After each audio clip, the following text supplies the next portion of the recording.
Hello, everybody. I hope that you are all doing well. My name is Becky Brown, and we're going to wait a few minutes so that we'll start right at 7 o'clock. And you also see Steve Arterburn and Chris Williams, and we're looking forward to a great evening with all of you.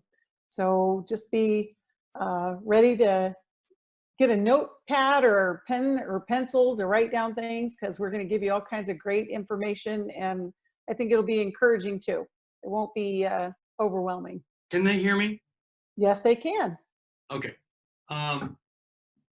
Bobby, you put some pants on, buddy. Please.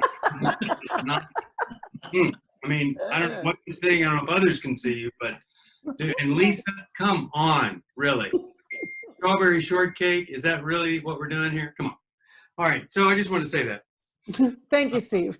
we want people to be appropriate. It's it's not church, but it's close. The good thing is that we can't see any of you, so even if you are, doing all the things that Steve's saying, it's okay. We're just glad you're here, and we're looking forward to having a great evening with all of you. By the way, it's free, so we know you're going to get your money's worth. That's right. But it's also sold out. We had a capacity for 500 people, and over 500 people signed up. So we're really excited about the response. But also, some could say, well, yeah, because so many people are depressed. But look, that's not changed. And so we're glad to have an opportunity to speak to so many folks. Because, usually when I do something, we have 5 people. So because of Chris here, we have 500. So I'm pretty excited about that. Hey, I have an earpiece. I don't have an ear thing like you guys. What's, I guess I didn't get the equipment. You have your very own little studio there, which you won't have people walking in the room. I suppose Chris has that same thing. I'm testing from home, and it's 7 o'clock, and we are so excited to start with a great conversation about depression. Depression is one of the #1 reasons that people seek help, and it's also one of the #1 reasons people don't get help.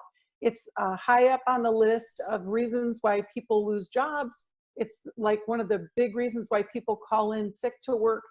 It affects so many people, and we could tell by all the questions that we were receiving as you registered that you have questions about depression, and we're going to learn all about it. And I wanted to start with, we have a book that we'll let you know about that's called Understanding and Loving a Person with Depression. And there's a list of the symptoms. And, a lot of your questions had these in them: depressed mood most of the day or nearly every day, diminished interest or pleasure in almost all activities, significant weight loss or weight gain, insomnia or daytime sleepiness, observable agitation or slowing down of physical movements, fatigue or loss of energy daily, feelings of worthlessness or inappropriate guilt nearly every day, diminished ability to think or concentrate, brain fog, and indecisiveness nearly every day, recurrent thoughts of death or suicide, a suicidal attempt or a specific plan to commit suicide. And there's so many other kind of variables on that theme, but we're going to learn about that. And we're going to start with the founder and host of New Life Live and New Life Ministries, Steve Arterburn. So Steve, why don't you tell us a little bit about depression?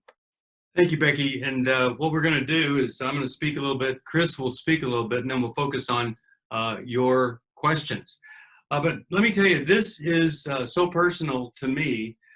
First of all, I always wondered if I would end up with some kind of condition of depression, because my grandfather, and I didn't know this, so I was a senior in high school, he committed suicide. He shot himself. My mom found him. It was tragic death. And the stigma of suicide back then in a Christian home was pretty incredible. And my mom, who had tried to discourage him from getting a divorce from her mother, felt responsible for this. And I always wondered about that. And there was an impact. There was silence about it. And then I go to college and I'm at Baylor and I'm not living up to what other people thought I could do. And I ended up in the medical clinic with sunglasses on, sitting in a doctor's room being prescribed Ellaville and thinking that me wearing sunglasses inside was totally normal. It was the only way I could survive. And then my father died. I did get better for a lot of reasons, but my father died, and I went into an amazing grieving process that was tremendously painful. And then, of course, many of you know that years ago, my previous wife divorced me, had an affair. I confronted her and she divorced me. And then I sunk back into this really dark, dark place. Lasted literally for a year. So I know where some of you have been, and I've been very fortunate to have some of the best counsel and advice. I've worked with psychiatrists that have helped me to find the right medication for me for attention deficit disorder and things like that. So I've never been afraid to admit I had a problem or get medication if I needed it. And I'm not on an antidepressant medication, but there are a lot of times that I have been. I'm not ashamed of that. If I need it, I would go back to it in a second.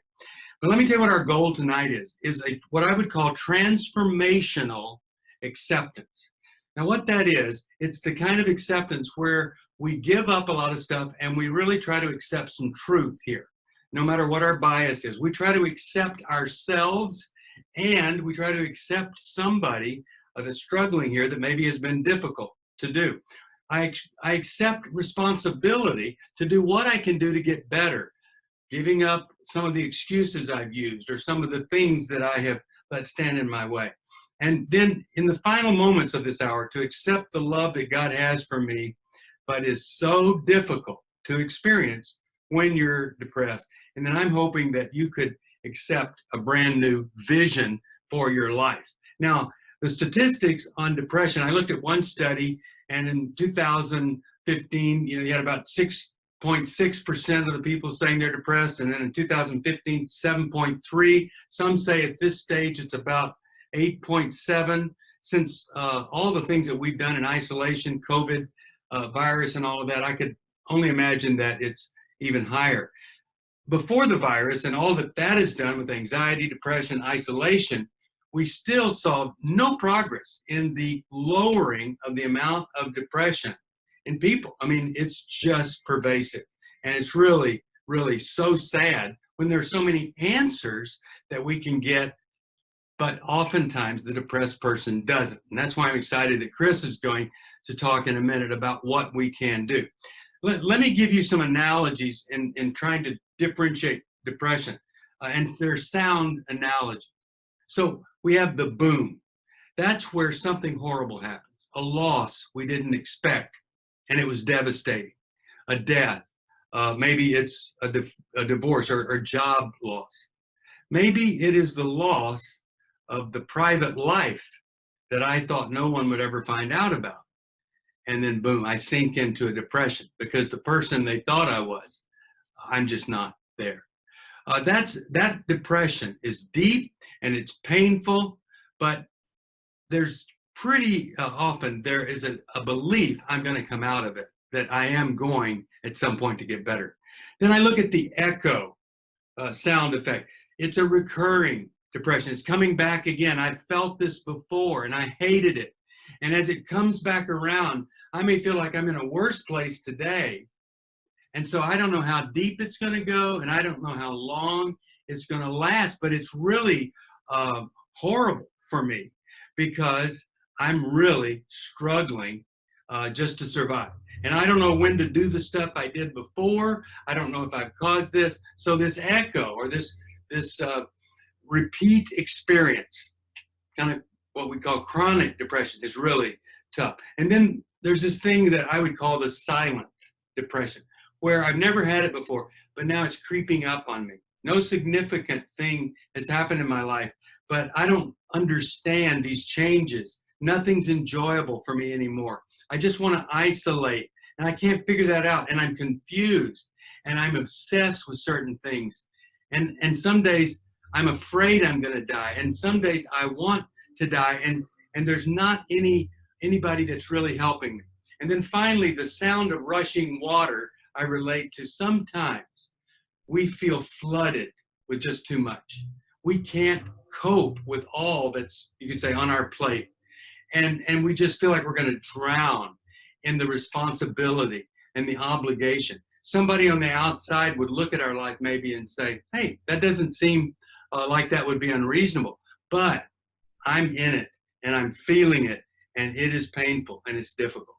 And of course, there's the experience of bipolar depression. We're not really talking about that today, where, I'm at the depths of despair, and then I feel like, I could cure cancer or conquer the world on the other side of it. That's a different experience, and we'll perhaps do a Finding Freedom just based on bipolar one day, but here we're talking about depression. Now, before I turn it over to Chris, what happens when people, especially in the Christian world, develop depression? Well, often we are shamed, and people think that if I'm depressed, then I must have some kind of a secret sin, or I really am weak. I can't function normally like other folks. And so it is quite common, and it's so sad. God loves us so much and has so much hope for us, but rather than get that from our Christian brothers and sisters or relatives, sometimes we are shamed. And I've experienced that. Sometimes you could say we're shunned, where, people just choose not to be around us. And, I know of one instance where literally a Bible study location changed and the person wasn't told about it. We're just a problem because we don't fit all of the different things that they think we ought to fit into. Here's another one, shucked, like when you shuck corn, we're thrown away. We're not just shunned, but we get abandoned and left because we're just too much trouble, or it's too painful for people to deal with us. And, some, not really knowing what's going on, you could say you get shipped off. You get sent to a hospital. You don't know why you're there. Maybe in adolescence this has happened and it's been painful. And now the big fear is, if I ever go back to a hospital, I won't ever get out. I'll be locked up forever. And of course, that's not going to happen. And then I'll give you two more, sheltered. Some people, and when they are depressed, then there's a person who, you can say maybe they're codependent or whatever, but they allow you to isolate, they feed you, they take care of you, and they really kind of enable the illness to continue, and the struggle and the disorder, rather than get the kind of help that's available. And there's so much help that's available. Finally, when we have depression, especially in the Christian community, we get superficialized, is what I call it. And I go back to one of my favorite verses of all time, Jeremiah 6:14, where it says, they treat the deep mortal wound of my people with superficial treatment. And so we have people throwing verses at us, or the quick fix, or the instant solution, or maybe this phrase, all you have to do is, there is no all you have to do. And I find it so sad that at the moment when we are depressed, or someone we love is depressed, and the depletion of all resources, all reserves, has occurred emotionally and spiritually. At that moment when we need comfort, guidance, direction, truth, we often get anything but that. And that's why I'm really thrilled that we've had so many people come on this evening to be part of this, and some will watch it later, because there's hope and there's help for you if you're experiencing it.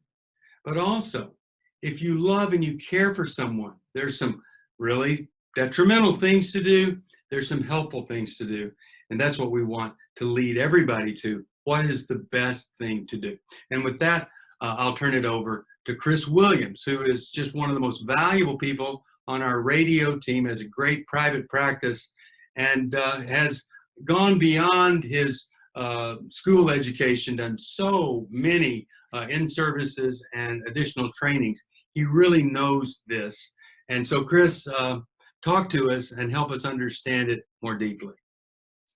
Steve, first of all, thank you so much for that. Excited to be here. And I'm excited to be here because we are in a pandemic of depression.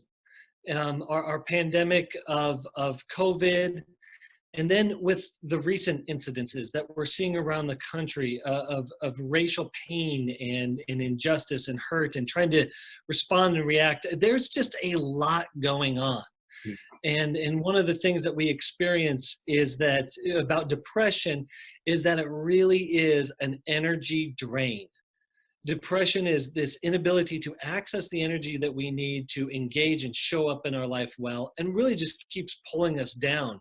I like the idea of it being, the sound, the boom, the echo, the silent, but also like the rushing water that can pull us under over and over and over again.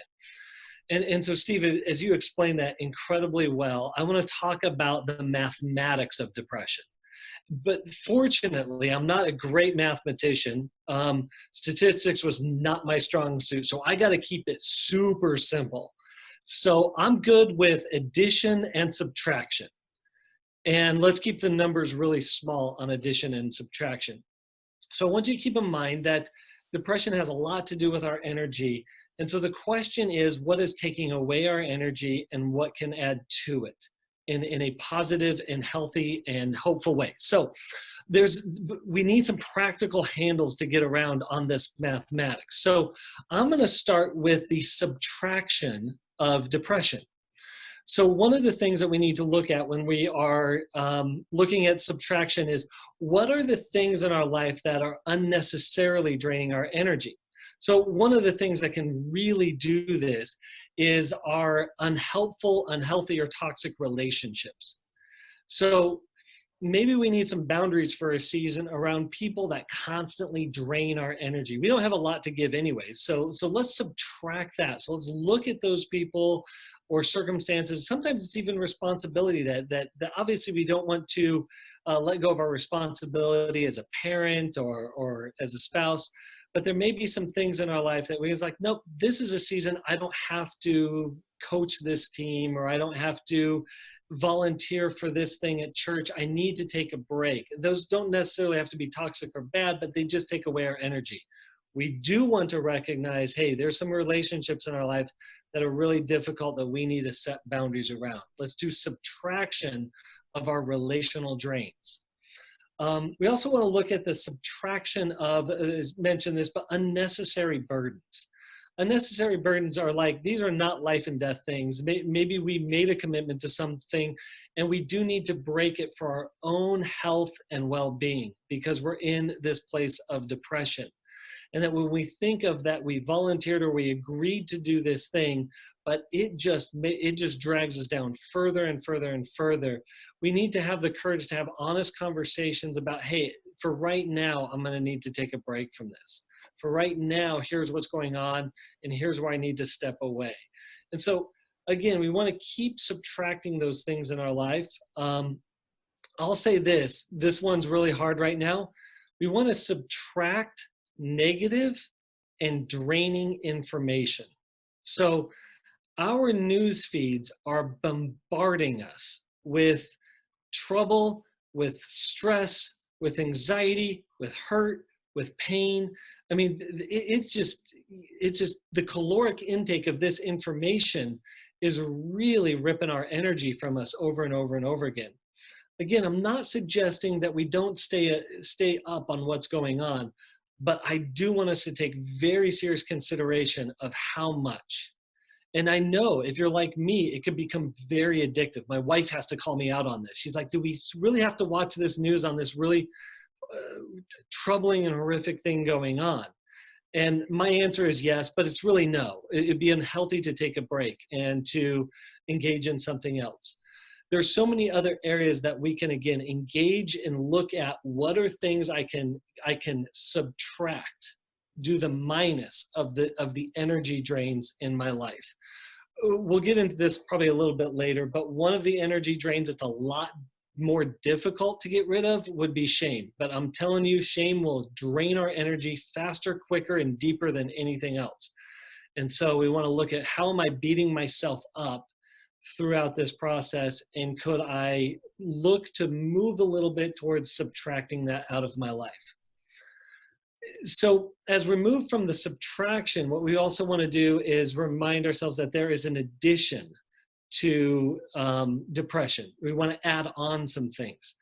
We want to be very careful around this, because as a side note, depression works itself out in many different ways, in many different forms in people's lives. And so this is where a one-size-fits-all really may not match. But I'll say this, if you experience a depression where it's hard to get out of bed in the morning, it's hard to open your eyes and see the light of day in the morning, I want you to know what anything I say about addition is just trying to move the needle 1 degree, you know? So one of the things that we want to add to our life when we're feeling depressed is movement. We want to generate some energy.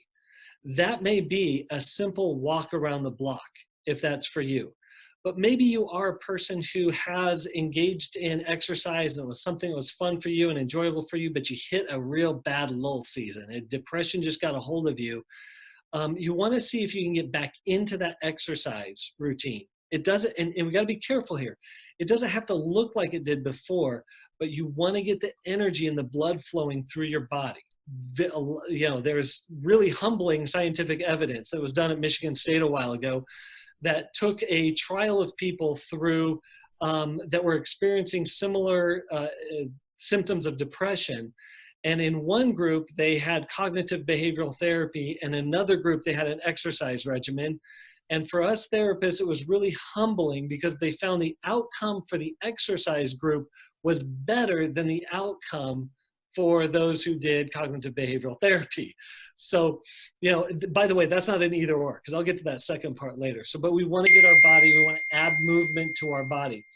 The second thing is that as we unplug or subtract anxiety-provoking information from our life, we want to connect to hopeful, positive information. We want to add good info.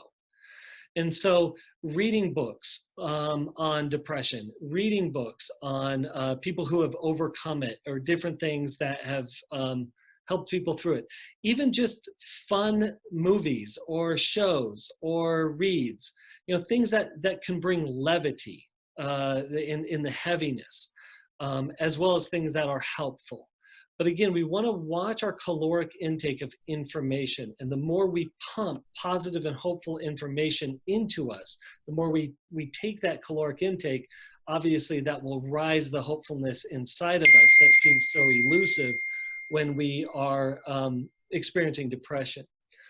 We want to add in as much as we can. I know if you're like me, I go through episodic depression and I crave sugar. Sugar is my go-to. Sugar is my antidepressant.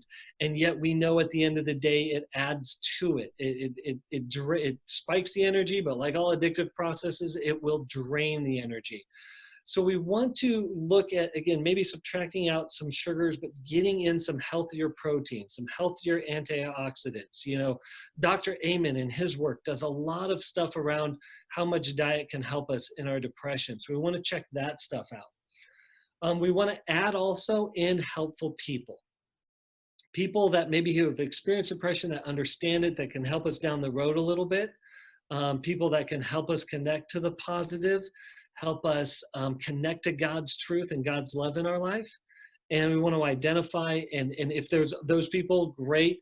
If there's not those people, I want you to pray for it, but also put yourself out there as much as you can, including calling into New Life as a way to connect with people, you know, reaching out to one of our counselors.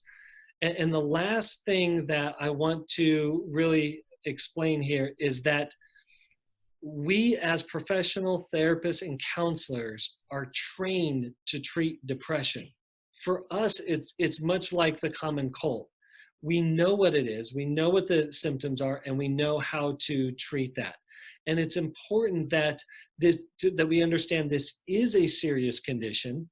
It can even be life-threatening. So we want to put professional help in the equation. That is an essential add-on to it. Because as we have, hopefully have access to that, we can also have access not only to good therapeutic help, which helps us construct, I say, give us the architecture of our depression, as well as the architecture of our health, and move in that direction. But there's something that I love that one Steve is open on and honest with. I'll say it like this. I'm not promoting a medication, but I'll tell you that Wellbutrin has helped me out a lot to get through some really, really rough spots. Is that medication is there for a reason. Is that we don't have to unnecessarily suffer because either we have misinformation or we have a pride against taking a medication, which is kind of bananas if you think about it. Diabetes is just a malfunction in the pancreas that doesn't level out blood sugar. So we don't even think about it. For those who have it, take that medication. Depression is a malfunction in the brain that doesn't level out neurotransmissions well. Same metabolic process. So all we're doing is we're taking some medication to help that out a little bit, and so that we can engage in the add-ons that are really helpful and the subtractions that we could do without. So I'm hoping that there are some things there that you can grab onto, one or two things, one or two subtractions, one or two additions, so that we can encounter the mathematics of health a little bit more and a little bit better tonight. Thank you, Chris. A couple of comments on what Chris said. You know, one of the traps we get into is that we say yes to too many things, and it becomes overwhelming in the state of depression. And you say, oh, I want to be a person of my word. Being a person of your word could mean that you go back to somebody and say, I thought I could do this. I wanted to do this, but at this particular time, I just can't do it. You're still a person of your word because you went back and you said, I just simply can't do it. Let me just mention this. Sometimes I counsel folks at my church that hear me preach, and just the other day, a woman came in and I talked with her and I gave her some advice. And after she left, and I'm really concrete in the advice that I give, she called back and asked my assistant if she would ask me, what did he suggest that I do? So I realized that a lot of times you want to hear stuff, but you don't. And so maybe sometimes we have to listen to things again, but I hope and pray that you'll take a note or two on a specific issue if we answer it in these questions that we're going to now. So Becky, why don't you share with us, or a question you think we ought to deal with?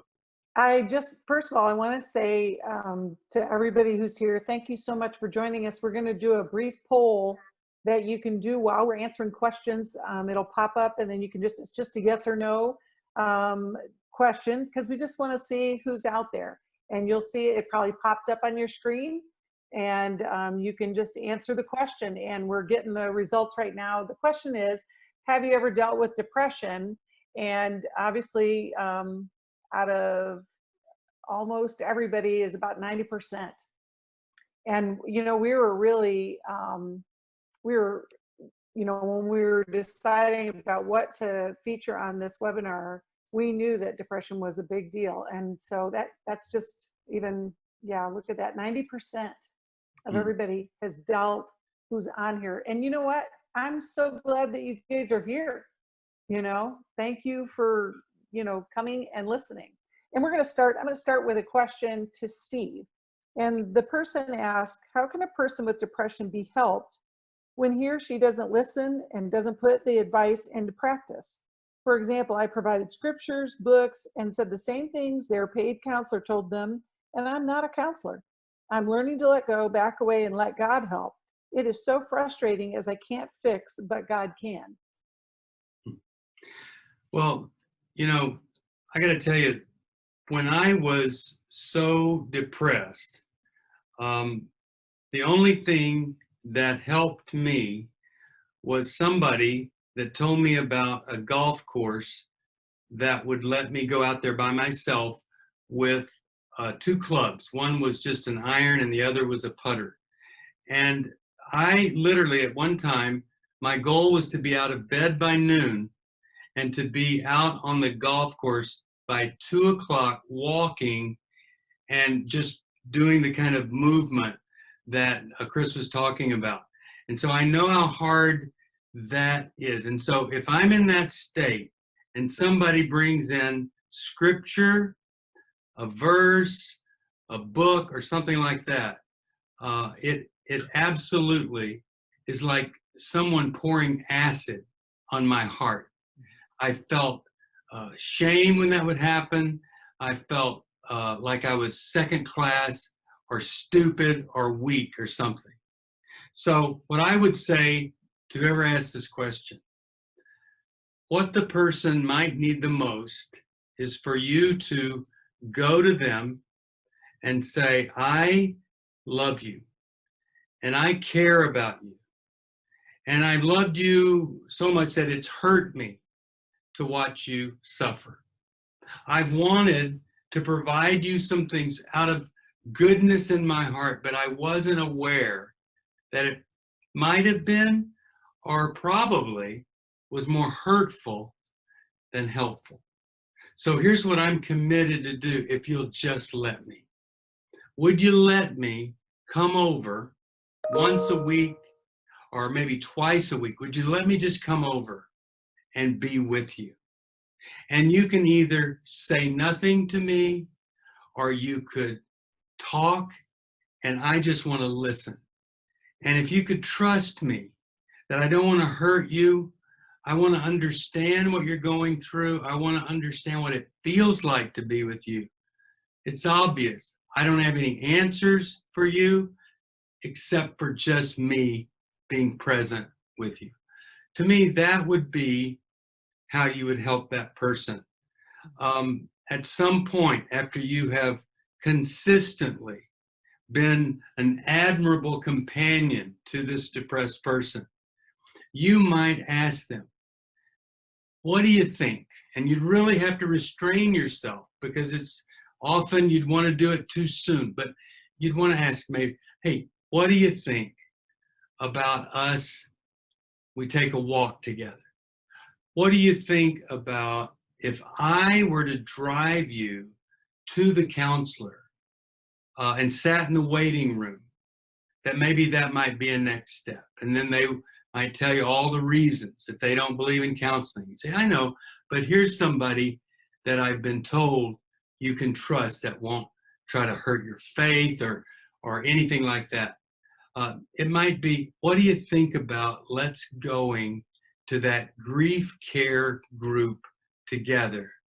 Because anybody who's lost what you've lost would be hurting. And those folks, they can really help because everybody there's been there.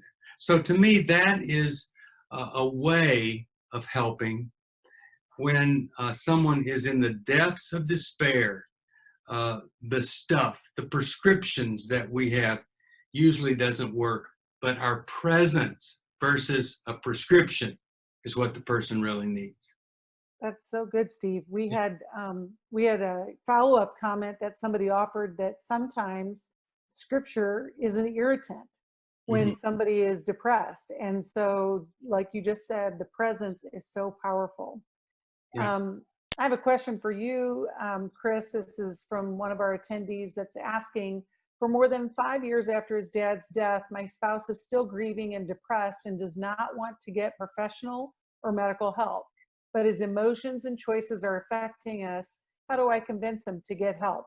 And I know we had a number of comments and questions about grief and how it intermingles with depression. So what would you offer as an answer to that? First off, that's so tough. Grief is a life of its own. And I'll just say this, we call it the stages of grief, but I call it the big hairy ball of grief because it tends to just kind of cycle in different ways. The minute I found acceptance, I'm back in shock, to stage one. And it takes a while to resolve. But if the people closest to us are stuck in these cycles and poor decisions, damaging decisions start to be made, we do need to call out the truth in this, is that our depression is not licensed for poor decisions. Our grief is not licensed for poor decision. And so, of course, these things make good decisions more difficult to make, and that's why we need more support. But if your spouse is again engaged in dangerous behavior, unhealthy behavior, or being mean towards you, one of the questions was edginess or irritability. Yeah, that's absolutely a sign of depression. Then I would really make it abundantly clear. This isn't just affecting you. Your refusal to get help isn't just about you and what you've lost. Your refusal to get help is about me and how this is affecting me and affecting other areas of your life.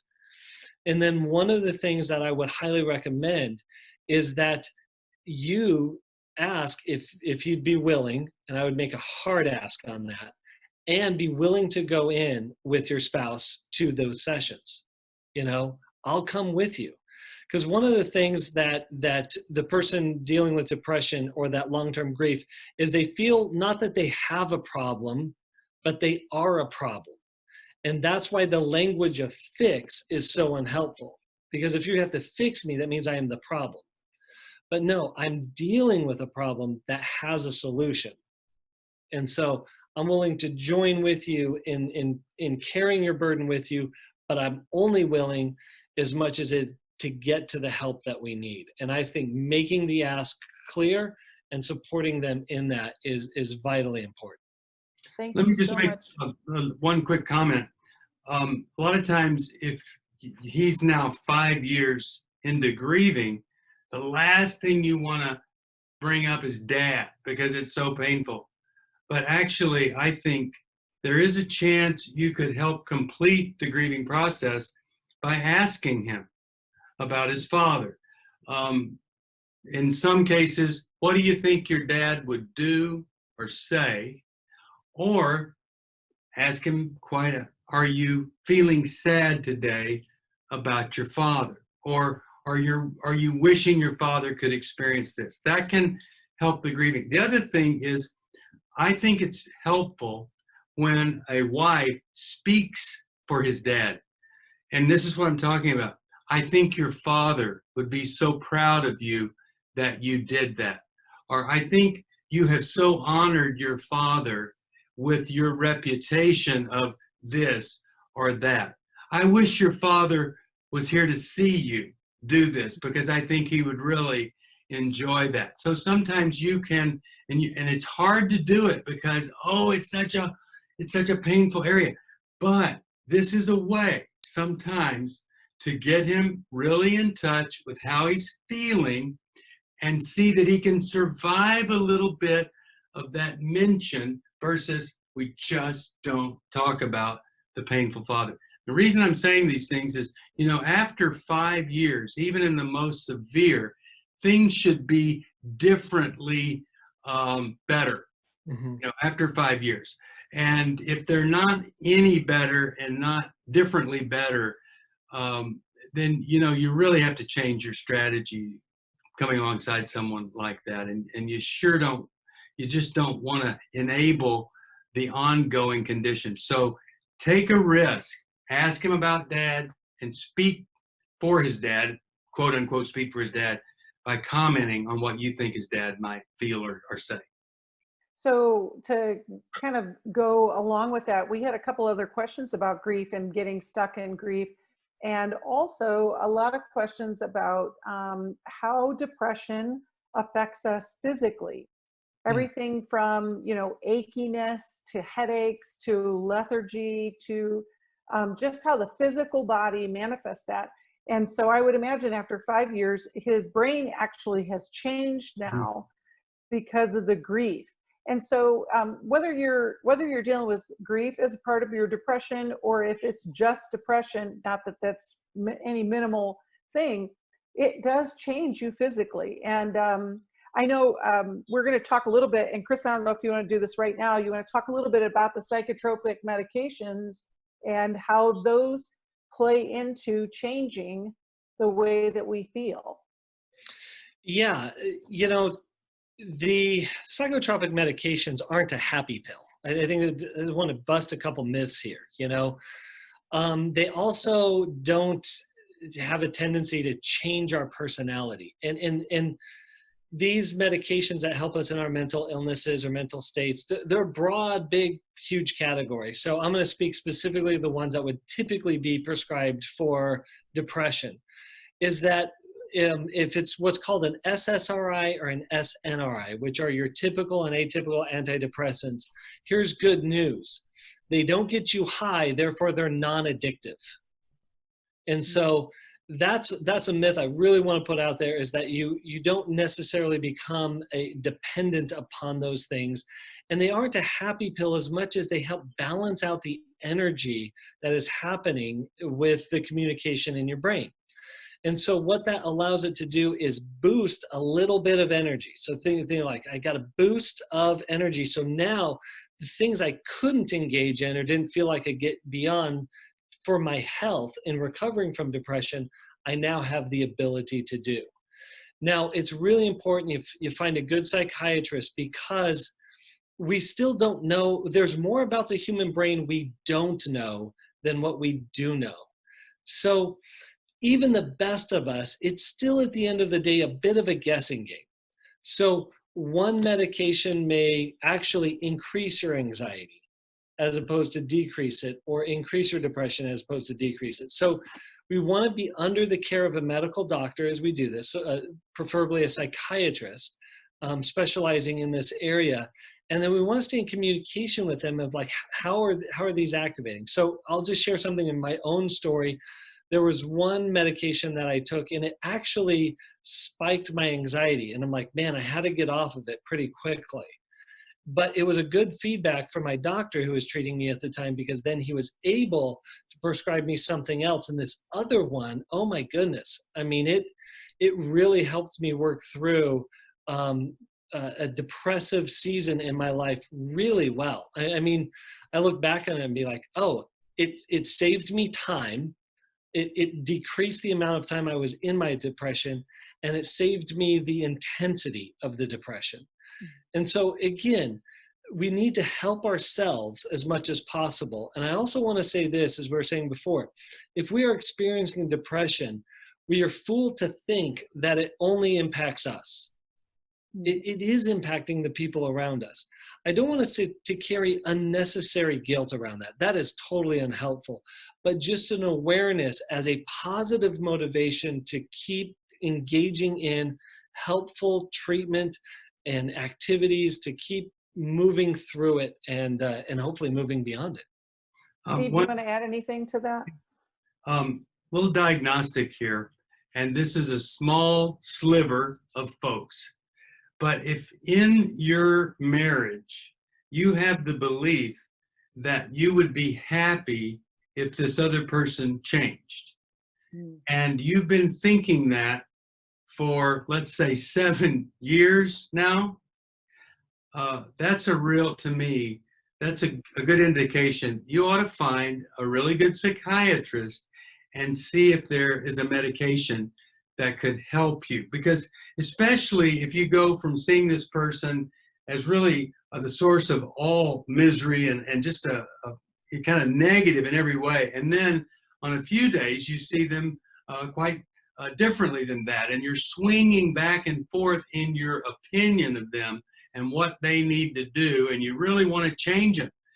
That to me is a pretty good indication that medication within you might be more helpful than waiting for this person to change. And here's the thing, when you sometimes take a medication that takes some of the edge of whatever you're struggling with off, there over time your brain gets rewired, you see things differently. You watch this other person respond to that, and the change that you always wanted starts to happen because you humbled yourself and said, maybe I could be different, rather than just wait for them to be different.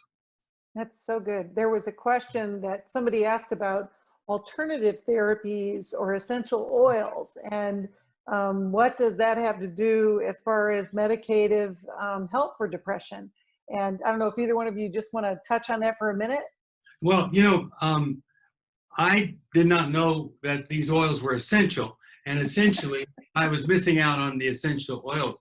But I would say this, for some people, it's an expense you can't afford, and they're not essential. So don't feel bad. Don't feel like, oh no, I'll never be whole unless I get these essential oils. I think they're fabulous, actually. And sometimes fragrances can really make life better for us. And so you might want to look at some of those oils and see if some fragrance, it puts you in a better mood, or it's just pleasing to you.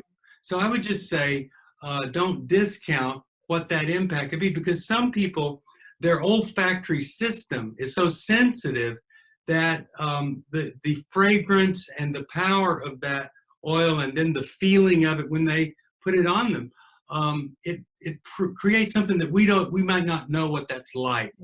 And so I wouldn't discourage it. I also wouldn't fret if you can't afford it, thinking that you're missing out on something that is essential. You know, depression, like you just said, it's systemic. It affects all parts of us. And so it's important to assess all of those things. You know, we've talked about even closed brain injury and strokes and things from the physical nature that can create depression in folks. And so what the most important thing is to find a good doctor that you trust and you can work with, and a counselor as well. But, you know, for the physical part, you're going to have that ongoing conversation. I have a question. One quick thing. You know, there are these places around where we live that they're called foot massage places, and it's about $25 or $30. And if you've ever wondered about massage, but oh my gosh, I don't want to take my clothes off or anything like that, these places you don't remove your clothes, and it's very safe. And I believe that the touch is more essential than the oil. And so I really believe in massage. I think it's a great thing. And I wish I could go more. I haven't gone a long time. But essential oils with massage therapists could be great. And then, but beyond that, there are these places where they really help you. And touch can be so healing to you if you're in depression. And I would just say this before you go, oh, no way. What if you just said, I'm going to try that, you know? And okay, so you don't say I'm going to have it done, but you just say, I'm going to visit one of those places that say foot massage or whatever, and see what that's like. I think it really could change how you feel better than a lot of other things that folks suggest. So we have had a number of questions about adolescence and depression. I mean, so many of them, so many different variables. I'd like both of you to talk about that. So I don't know who wants to go first, but we need to talk about, how do you know an adolescent is dealing with depression, or if it's just typical adolescent angst? I want to go first, so Chris, you go ahead. Well, I think first of all, the direct correlation that I see that shows up in my practice is the pressure that adolescents are carrying. They really are dealing with an epidemic of too much, with an interior belief that they're not enough. And so this is ripping their energy. This is even causing despair. What's really challenging about adolescents is they either don't have the language, or they don't feel the permission, or they have somehow shamed their experience. They don't know how to talk about it, or are afraid to talk about it. But the more that we can have our children and adolescents talk about their feelings, so that then when they are experiencing this, they have the language for it. I find that is critically important. On the side of our refrigerator, we have a magnetic feelings charts with these magnet squares. And so even my boys, and they goof around with it and they don't play it straight many of the times. But just the other day, my younger, who tends to be more goofy and doesn't do it, just went over without prompting to the refrigerator and put it on the face that really represented what he was experiencing. And so this allowed us to have a conversation just a little bit. He's 5. He doesn't have great language around it, but tell me about what you're feeling, and he's frustrated that he didn't get to watch the show that he wanted. but that may seem like minute or insignificant, but I want him to have that experience so that when he's 13, he says, hey, I didn't get on the team that I wanted, and here is how it's really impacting me. Now, if we're starting with them at 13 or 16, same thing, to get them more connected. And sometimes as adults, we have to go first. So we're modeling, here's my experience. Here's what happens when I experience depression, or I get down and I get kind of in the blues. And so the more that we're able to talk about it for ourselves, we're modeling for them of how they can talk about it with us as well. And checking in, even if you get the common adolescent response of fine or whatever or good, but don't be afraid to keep leaning into their experiences over and over and over again. Our children are being exposed to information at such rapid paces and such incredible volumes that as Steve mentioned earlier, there is a flooding going on. And that information, most of it's not positive. Most of it's not uplifting. And so and then they're having to deal with these experiences in the world that can be very overwhelming to the child or adolescent mind. Again, it's okay to protect your children from all of the bombardment of information and limit that. And again, the same things we'd want to do for ourselves, do with our children. We want to pump in positivity. We want to talk about the hopefulness of Christ. We also want to talk about, as Christians, when we get despaired and frustrated, but having space for their experience and then walking them through tangible solutions alongside of them. Obviously, what Steve has already talked about, what we want to avoid is shaming them or going too quickly to rescue or fix them out of this. We want to hold them, be able to hold their experience and give safety and security to their experience as we gently walk them through into solution. One thing I would say is if one parent is absent, there's a good chance your child is depressed. If one or both parents are saying stupid things to this child that are very, very discouraging to them, you're stupid, you're not doing it, all this kind of stuff that isn't having any kind of impact, it's just hurting them more. There's a good chance that that child is depressed. Some things that I've learned from my wife, I was a primary parent for Madeline, and Madeline is an amazing person. I think I'm a better parent to Amelia because I spend more time eyeball to eyeball with her. And so that's the best therapy any parent can give. If you're wondering if they're depressed, eyeball to eyeball, and you're listening and you're open, but you're not forcing them to share with you something that they don't want to share. And then just trying to not miss what they are feeling because you've got some preconceived idea, you're trying to minimize it. And then the other thing, we need to normalize our kids. Sometimes they're depressed because we're so fascinated with them, or we're so big on everything they do, and they don't get that anywhere else. And so I'm really careful with Amelia. Amelia, you are one of the most creative people. I love to watch you draw, but don't expect everybody's gonna be fascinated by your drawing. And so I try to do it and help her see I'm her father and I want to build into her, but I also don't want her expecting everybody to relate to her, because I see a lot of really messed up kids because dad was doing everything for this guy or daughter, and then they get out in the real world. I'm just a normal human being. I got to make my way without somebody always telling me how fantastic I am. So those are things that we can help them with, to try to help them know we're always there, not because they're weak, but because we all are in this together. But also, I just can't say it enough, eyeball to eyeball. The only way we can download love to a baby is eyeball to eyeball. It's just like a Wi-Fi, Bluetooth, loving this dump right there. So do that with all your kids at every age, eyeball to eyeball connection. I love it. If you are a parent or an adolescent that's struggling, or you might think that they're struggling, it's okay to say, let's get some help. I just talked to a friend of mine whose daughter, who's a junior, looked fine on the outside and came to her mom and said, can we go and talk to somebody? And what she discovered was that the daughter was dealing with a lot. Back to what you were saying, Chris, about the news. These kids are social media experts, right? Yes. But they also don't have a filter to be able to discern what's real, what's something I need to deal with right now, what's something that somebody else. So just to close this subject is basically just, if you have an adolescent that needs help, please get them help. Don't wait.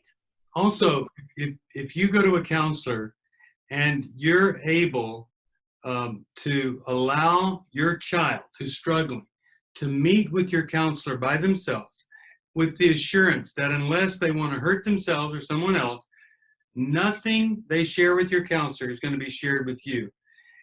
I have seen a family where one of the kids was so depressed he wanted to disown the family, and after one session with the parents' therapist, everything got dramatically better. So that can really be a play. I want to say this about my mom, or I want to say this about my dad. I don't have anybody I can say it to.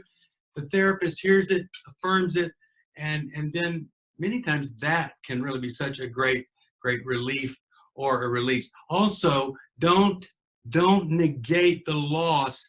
A child not being able to graduate like someone else. Yes. Don't throw out there, hey, I had to go to Vietnam. You ought to be grateful you didn't have, that is not the time to compare your misery with theirs. These are real losses. So as we get closer to the end, Steve, I wanted to ask you this question. And for those of you who didn't get your specific question answered, we do have a radio program every day where you can call in and ask specifically, but you could also call us to find out some resources for that. But this one's interesting because she says, can I be depressed even if I'm not seeing the general symptoms of depression? Context, I'm going through a divorce I don't want. I have 2 little ones at home who I just finished homeschooling because of COVID. And while also teaching a full online load myself. So I don't have the luxury to stay in bed all day or quit doing life. And despite reading scripture, praying, and doing counseling, I'm struggling to actually believe all the answers I have always believed to be true. On days when my kids are with their dad, I don't want to get out of bed or eat. My self-esteem is shot, and I really don't know if I believe that I will be okay at the end of all of this. Is that depression as well, or maybe just discouragement? Well, the distorted thinking is there, and where you say, even though I'm not experiencing the symptoms of depression, and then as you close out this question, you've given us at least 5 symptoms of depression. So if I was your coach, let's say, I'd say, hey, why don't you go see a counselor and ask that person, tell me if you think there's a medication that could help me kind of regain some stability here, or some energy, as Chris was saying, so that I'm not in a worse place. Because you have this thing where you're falling apart kind of and staying in bed, not eating when your kids aren't there. We don't want to see that you lose so much of yourself that you're doing that while they are there. So while you can still make some great decisions and connect with us, get the help that could change everything. And I really do believe probably there is some medication that could help you on a temporary basis, because this is not easy. And anybody that thinks homeschooling, I have a degree in education, and homeschooling my own kids is really, really tough. So I feel for you. I know it can be better for you. Well, I appreciate both you and Chris as sharing with the audience today. And Steve, we just got a few minutes left, actually 4 minutes. So would you like to close with some takeaways for our audience? Well, I want to give you 3 things. And even though we kind of talked about not being superficial with scripture, one of them involves the scripture. But the first thing is, I want to suggest that if you're on this call, that you consider surrendering the strategy that you've used before. The strategy I like is to say, I have an extreme limitation. And I am now, after trying many things and not seeing the progress I want to see, I want to humble myself, and I want to do something different. Mhm. And I want to say this: no one thing ever changes anything. But this transformational change that I'm talking about means I do the one thing I can do. I do it a day at a time. And once I get the hang of that one thing, I do one other thing. So maybe at first it's just to get out of bed before noon and take a walk. Then I can look at some of the other things, but it's one at a time. So I want you to surrender the strategy that hasn't worked. Second thing is surrender your status. You are not a victim. You're not just a survivor. You are not sick. You are so much more than any of those statuses that people put on you or you put on yourself. You need to surrender that. And I think when you surrender one of these labels, you can then attach a dream, you can attach a vision for your life that you'll never have if you're still living out one of these statuses or labels that are so damaging. The third thing is to surrender your story. To surrender the story about yourself that says you'll never be better, or you deserve this, or you've caused this, or whatever your story is. I want you to give that up, and I want to help you do that. In Matthew 13:45 and 46, there's a parable that isn't explained. Jesus just gives it, and there's no explanation. And it's 2 verses, and it just says this, that the kingdom of heaven, this is Jesus talking, is like a merchant on the lookout for valuable pearls. And when he discovers this pearl of great value, he sells everything he owns to buy it. Now, a lot of people read that and they say, wow, I need to give everything I have up because Jesus is so valuable. I want to be part of his life. I want to tell you, I think there's a different way to look at that parable. I think you are the pearl of great price. And I believe that Jesus gave up everything he owned, every comfort of heaven, to come and die for you and live for you. And he loves you. And if you could somehow let that creep in, I might be the pearl of great price, that Jesus gave up everything to buy me back from sin, all this stuff I feel ashamed of. He died so I wouldn't have to experience that. I am free from that if I'll accept it. Maybe just that thought would be enough. You're valuable enough to call somebody for help. You're valuable enough to change the strategy. You're valuable enough to get better under a new label, a new status. And if we can help you do that, please call us at 1-800-NEW-LIFE. We want to be there for you. Thank you, everyone, for attending. Have a great evening. Stay in touch with us. 1-800-NEW-LIFE. God bless.